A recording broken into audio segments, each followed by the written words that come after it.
You slide out of your mother onto frozen ground, somewhere in the Arctic tundra, and your legs give out before you've even taken a breath.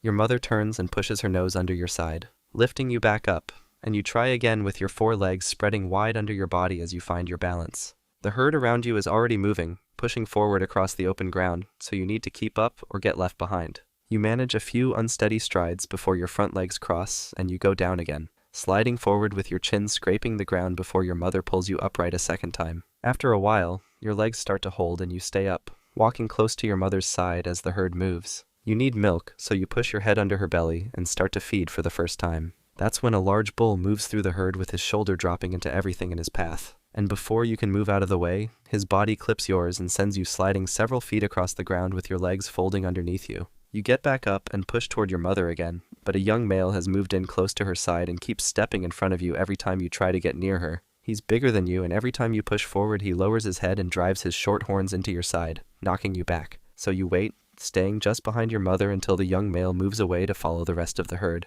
and then you press back in close to her and feed again. You've been alive for less than an hour, and you've already been knocked down 3 times. You're a few weeks old now, and the ground has locked up solid with a thick crust of ice sitting over everything the herd needs to eat. The adults around you are already working, dropping their heads and driving their hooves into the surface with their full weight behind each strike, breaking through to the dry grass underneath. You need to eat too, so you copy them, lifting your front legs and bringing them down as hard as you can, but the crust doesn't break and your hooves just skid sideways across the surface each time you try. You follow one of the adults to a spot where they've already broken through and try to push your head into the gap. But the adult swings its body across and blocks you out. Your mother does the same thing a little while later, stepping away from her own patch and leaving you with nothing, so you go back to trying on your own. You find a thinner section a few meters away where the crust sits lower, and you start working it with your hooves, striking the same spot over and over until a small section gives way under you and your legs drop through. The grass underneath is dry and flat, but you eat it anyway, pulling up small mouthfuls with your head low in the hole.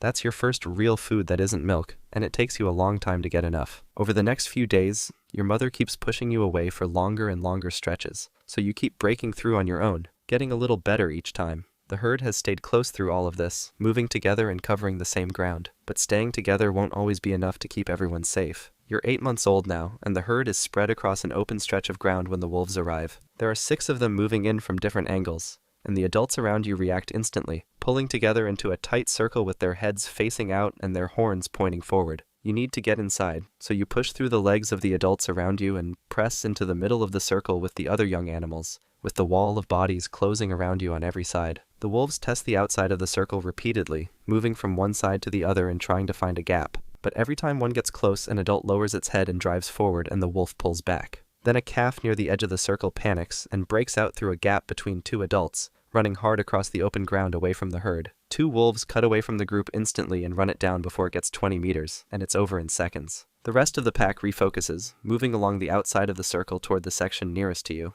A large bull on the outer wall drops his head and charges out at the closest wolf, driving it back hard with his horns connecting with its side, and sending it rolling before it gets back up and pulls away. The pack holds position for a while longer, then one by one they pull back and move away across the ground. The circle slowly opens up and the herd spreads out again. You stayed inside the wall the entire time. But you're growing fast, and before long you'll be big enough to stand on the outside of that circle instead of hiding in the middle of it. You're 2 years old now, and the herd has been restless for days with the bulls moving differently, cutting across each other's paths and pushing into each other's space in ways they don't normally do. You stay back and watch, because you're not sure what's happening yet, but then 2 of the biggest bulls in the herd separate from the group and face each other from about 20 meters apart. They both drop their heads low and then charge, covering the ground between them fast and colliding head-on with their horns crashing together and the force of it traveling through both their bodies so hard that the smaller one's back legs lift slightly off the ground. They separate and do it again and then again, until after the 4th charge, the smaller bull turns sideways and the larger one drives into his flank and keeps pushing until the smaller bull starts moving backward. Then the larger bull drives him further and further from the herd,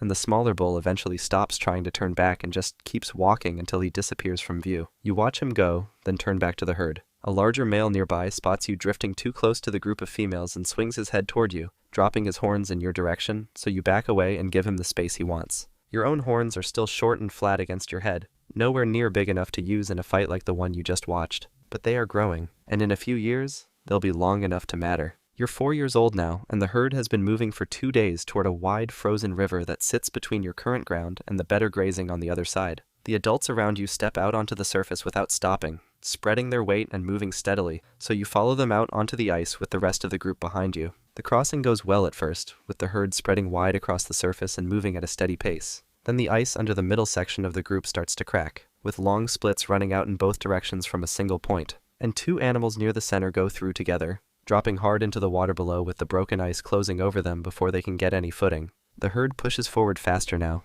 everyone trying to get to the far bank, and you move with them with your hooves sliding and scrambling for grip as more cracks open up around you. You reach the far bank and scramble up onto solid ground, turning back as the animal directly behind you breaks through the surface and goes under, with only a few seconds of struggling before it disappears beneath the ice and the current takes it. The rest of the herd makes it across, and the group pulls together on the far side. But two animals are gone, and the herd is smaller than it was this morning. You're big enough now that most individual threats won't reach you, but the herd itself can put you in danger just as fast as anything that hunts you. You're 6 years old now, and this is your first real rut. You've watched this happen before and you know what it means. So when the dominant bull starts moving toward the females, you step into his path and drop your head low with your horns pointing forward. He doesn't slow down. He pulls back about 15 meters and charges straight at you. And the collision hits harder than anything you've felt before, with the impact traveling from your horns, down through your spine, and into your back legs, staggering you sideways. You reset and charge back, and the two of you go again and again across the open ground with neither of you giving way. But he's heavier than you, and after each collision, you're the one taking the extra step backward. After 6 charges, your legs are starting to slow and he can see it,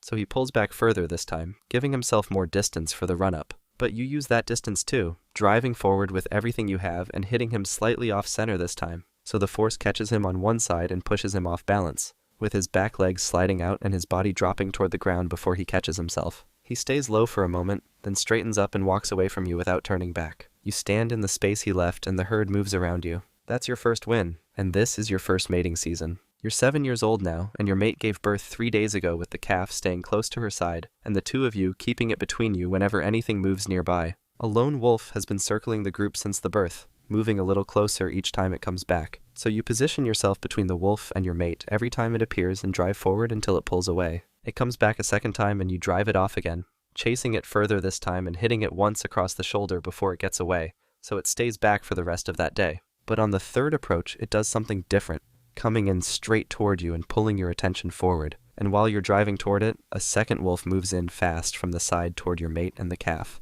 You catch the movement in time, breaking off from the first wolf and cutting back hard across the ground, getting between the second wolf and the calf just before it reaches them and lowering your head so your horns connect with its side and drive it back into the ground. The first wolf pulls away when it sees the hit land, and both of them move off together. Your calf is safe, but the two wolves working together nearly split you apart. And you're slower now than you were at the start of the week, with your legs carrying more weight in every step. The next threat won't come with just 2. You're 10 years old now, and the pack that hits the herd today is the largest you've ever seen, with 12 wolves spreading wide across the ground and pushing the herd hard in one direction. The herd runs, and you run with them, but your legs aren't as fast as they used to be, and the gap between you and the rest of the group slowly opens up until you're at the rear with the wolves closing in behind you. 3 wolves separate from the rest and focus on you alone, with one moving up on your left, one staying directly behind you, and one cutting wide to your right. You know what they're doing because you've seen it before. So you try to drive toward the one on your left to break the pattern, but the one behind you accelerates and hits you hard across your back legs before you can connect, sending your hindquarters sideways and dropping your back end toward the ground. You get back up and swing your horns at the one coming in from the right, catching it and sending it back, but the one behind you hits again in the same spot, and this time, your back legs don't come back up the way they should. You get your front legs under you and try to push upright, but the third wolf is already coming in low and the other two follow it in together. The herd doesn't stop. The last thing you see is the open ground ahead with the rest of the herd growing smaller in the distance, moving on without looking back.